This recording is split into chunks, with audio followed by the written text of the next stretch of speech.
I was literally amazed after reading these two examples from Roberts' philosophy of this chapter, which one I'll tell you in detail in this video. So let's start. Video is Phenomenological Viewpoint by Herbert Roberts, and in this we already dealt with few points in the previous video, and this is a continuation. In this video we are talking about rest of the points what Herbert Roberts trying to explain you in the topic Phenomenological Viewpoint. For this he gave you one example of atom and universe. Both look like each other with the center and the things revolving around the center in the atom and the universe in the same manner, and this is one of the example of phenomenological viewpoint. Now coming to the basic concept of this chapter, drug potentization in homeopathy, and Robert explained it in a very thorough manner. In drug potentization, we actually triturate or succus drug substances, crude drug substances, to achieve till the higher potency. While these procedures, there are constant rubbing of atomic particles. I know what I am talking about, and these are the exact words used by Herbert Roberts. These rubbing can create energetic pattern around the atoms. Now, how he explained this term? He was talking about a person called Millikan, and Millikan explained when neutrons are bombarded or neutrons are added to the nucleus of atoms, the nucleus becomes unstable and those atoms start radiating, emitting energy out of them in the form of electromagnetic energy, in the form of magnetic energy, like so, and this is how the energy comes out of the atom. Like the same manner, when homeopathic remedies are triturated or succus, same pattern is following of producing energy out of the atoms.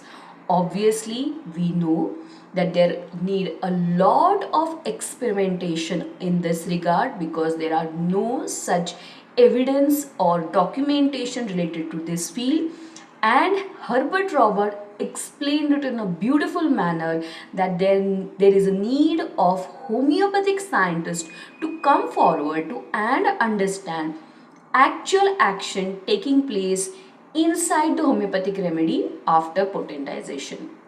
How he explained further, he is explaining regarding radioactive element. The same procedure happens in the radioactive elements also. So this is how he explained related to potentization in homeopathy. Next key point, and that is single remedy or polypharmacy. Robert is explaining you single remedy is always better to prescribe because it will decrease chaos, it will not make you confused, obviously, because Robert was actually very fond of Hahnemann and Hahnemannian concepts. So single remedy is always better to prescribe. Robert gave you two examples of patients, and these examples are fantastic in terms of their explanation. What is first example? He is saying you have a patient who is having aggravation at the mountains. And why you think patient get aggravated at the mountains? See the explanation.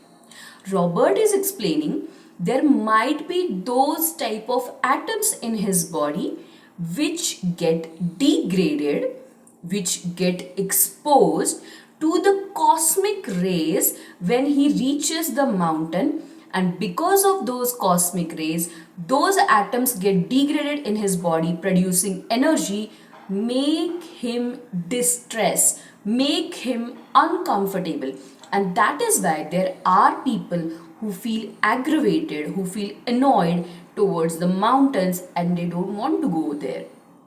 Amazing, right? Like the same way, there are people who feel aggravated during towards the seashore and feel better when they are in the mountains. How Robert explained these type of people? When they are near seashore, cause of psychotic miasm, I hope you know what is psychotic miasm. There is flare-up of the cells.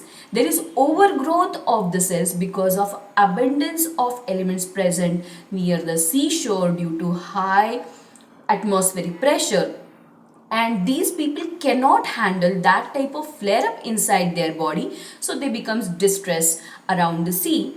But as these people go towards the mountain, because of the cosmic rays again, these cells get degraded and there is low tendency towards the inflation of the cell, and these people feel better towards mountains. So these are two wonderful examples given by Herbert Roberts with the clear mention at the end of the topic. If you want to understand any of these things, you must keep in mind that there should be a proper scientific research for the homeopathic drug potentization technique. But as for us, when you are practicing homeopathy, it is better that you will go for nearsightedness. What do you mean by that? Just focus on giving good, appropriately selected homeopathic remedy to your patient and achieve cure in his life.